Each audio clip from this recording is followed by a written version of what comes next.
Assalamualaikum warahmatullahi wabarakatuh.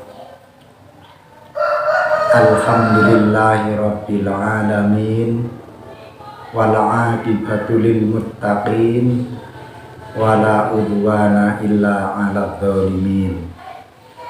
Asyhadu an la ilaha illallah wahdahu la syarikalah, wa asyhadu anna Muhammadan abduhu wa rasuluh la nabiyya ba'dah.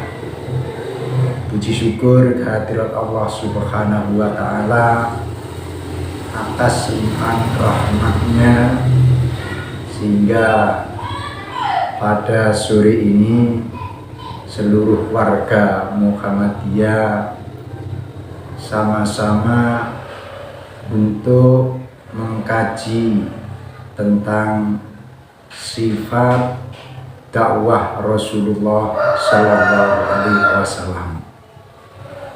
Untuk itu kita kembali kepada perintah Allah Subhanahu wa taala tentang dakwah Rasulullah Sallallahu Alaihi Wasallam.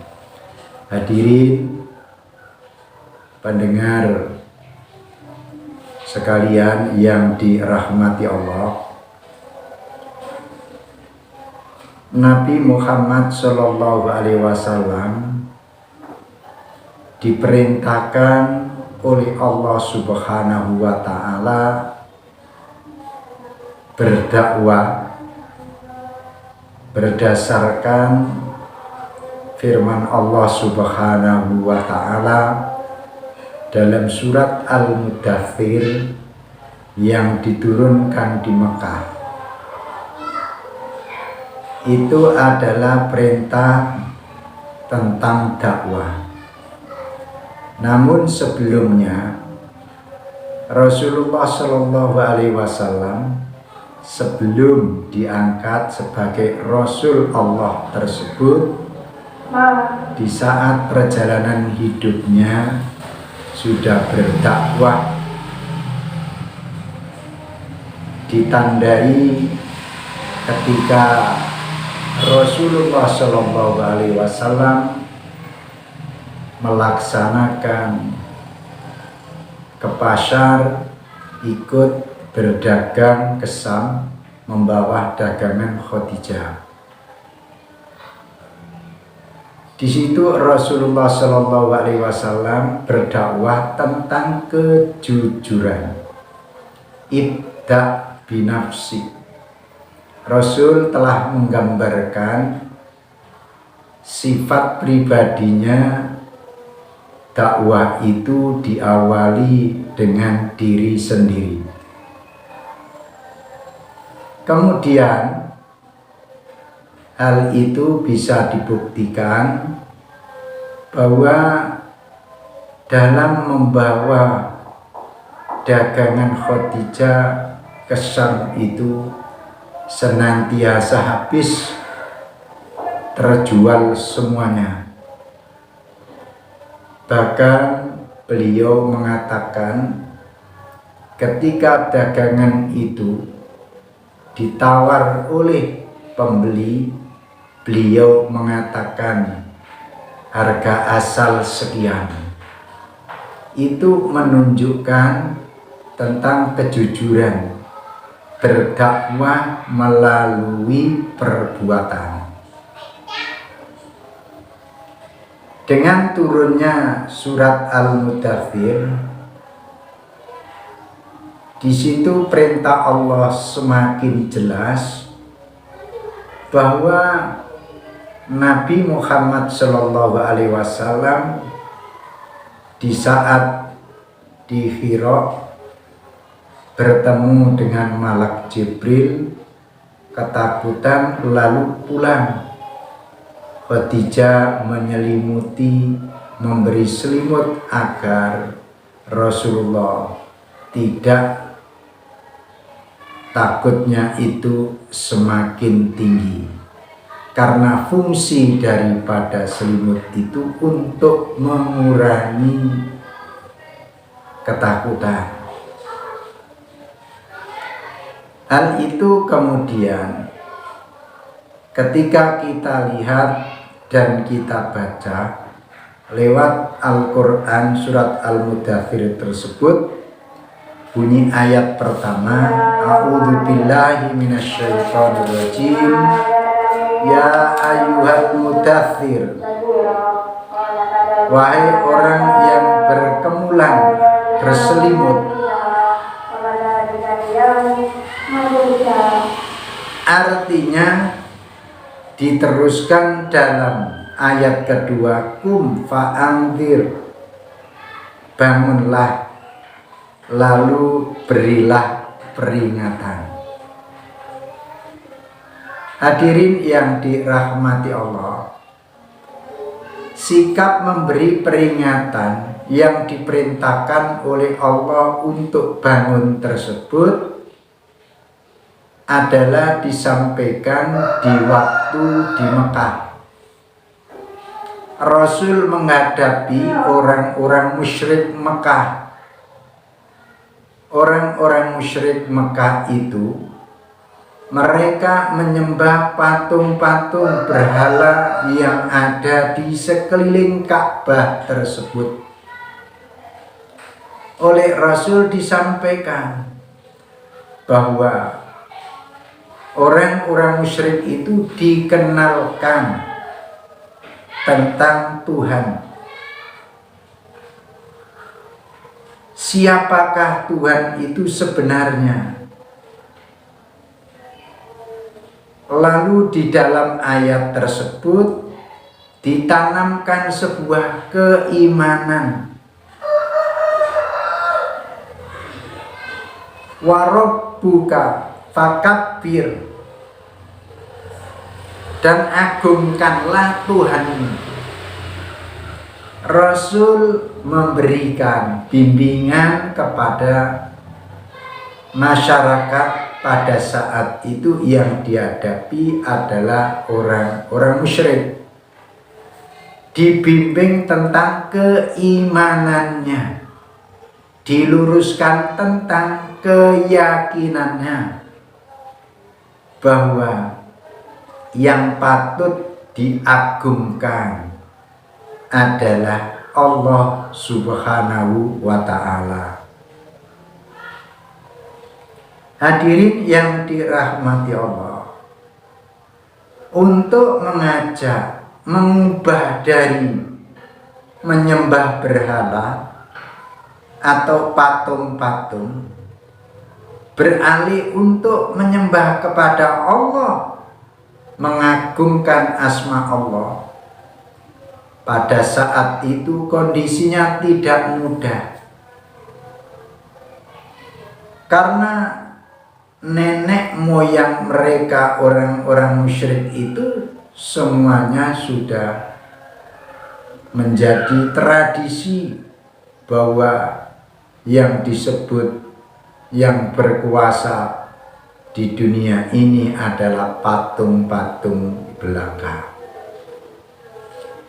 Orang-orang musyrik ketika diberikan penjelasan melalui Nabi Muhammad SAW, apa yang disampaikan wahyu Allah tersebut bukan diterima dengan jalan yang damai, tetapi Rasul dicaci maki, Rasul juga dimarahi. Bahkan resiko daripada seorang dai itu sangat-sangat besar sekali. Tidak kemudian berdai atau menjadi orang yang mengajak kepada kebenaran lalu berjalan dengan mulus, berjalan dengan lancar, mereka lakukan dengan enak, tetapi apa yang dialami oleh Nabi Muhammad SAW sebagai uswatun hasanah, begitu sulitnya meluruskan akidah, Bahkan ketika Rasulullah Shallallahu Alaihi Wasallam menyampaikan ayat-ayat Allah tersebut, mereka tidak menerima karena ada dua hal yang harus dihadapi oleh dai. Yang pertama, sebagai seorang dai itu siap menerima rintangan ketika menyampaikan ajaran agama.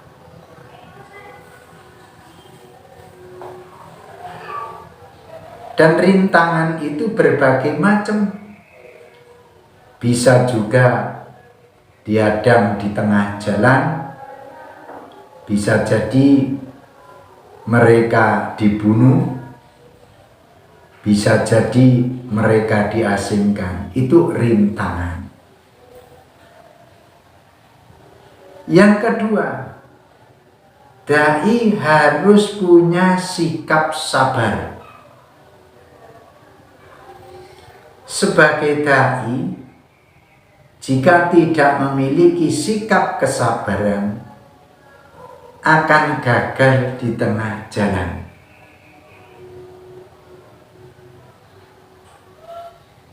Itu pesan sesama muslim kita.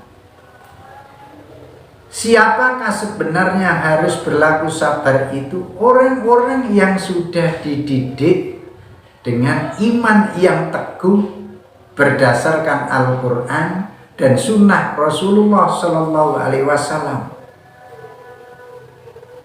Maka senantiasa ketika menyampaikan pesan atau kesan agama, hendaklah pesan dan kesan itu diambil lewat Al-Quran, diambil lewat hadis Rasulullah Sallallahu Alaihi Wasallam.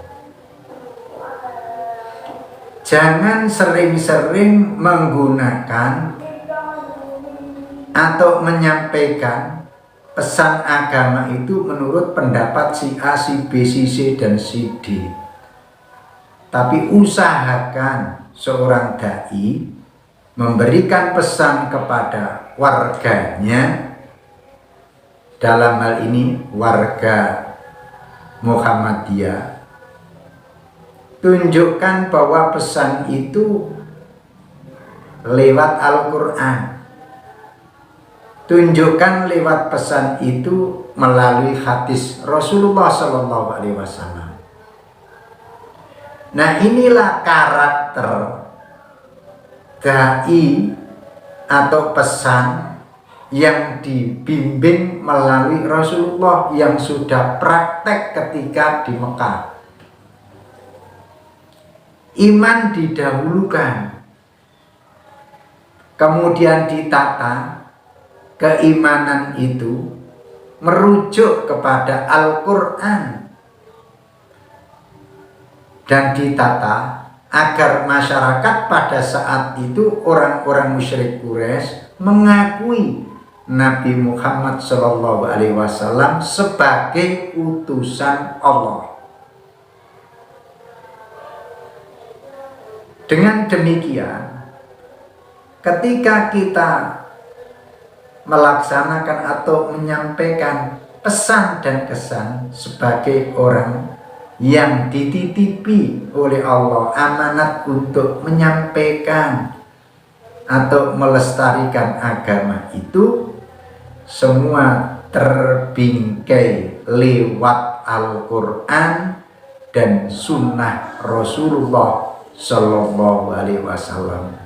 Apapun isi Al-Quran itu harus kita jelaskan, apapun isi hadis Rasulullah Sallallahu Alaihi Wasallam yang sahih itu harus kita lakukan. Tentunya resiko itu pasti ada. Kita tidak bisa membayangkan ketika Rasulullah dai ke Taif Kita belum pernah mengalami seperti itu. Beliau tidak disambut dengan ramah tamah, tetapi beliau malah dilempari batu sampai rahangnya keluar darah. Bagaimana sikap Rasulullah Shallallahu Alaihi Wasallam? Beliau sabar. Bahkan pada saat itu datang pertolongan dari Allah lewat Malak Jibril. Malak Jibril menawarkan kepada Rasul, ya Rasulullah, barangkali gunung Uhud itu saya angkat, kemudian saya lemparkan ke orang-orang Taif itu. Tapi jawab Rasul, jangan. Itu artinya mendidik kita. Di dalam itu ada pelajarnya sangat penting. Betapa berlaku sabar itu tingginya nilai di hadapan Allah Subhanahu wa Ta'ala. Kalau kita barangkali sudah teraniaya, terzalimi oleh banyak orang, lalu tiba-tiba datang seorang yang akan menolong kita, hati kita mungkin mengatakan kebetulan ada yang menolong, semua itu akan saya habisi. Tetapi Rasul tidak mengajarkan seperti itu.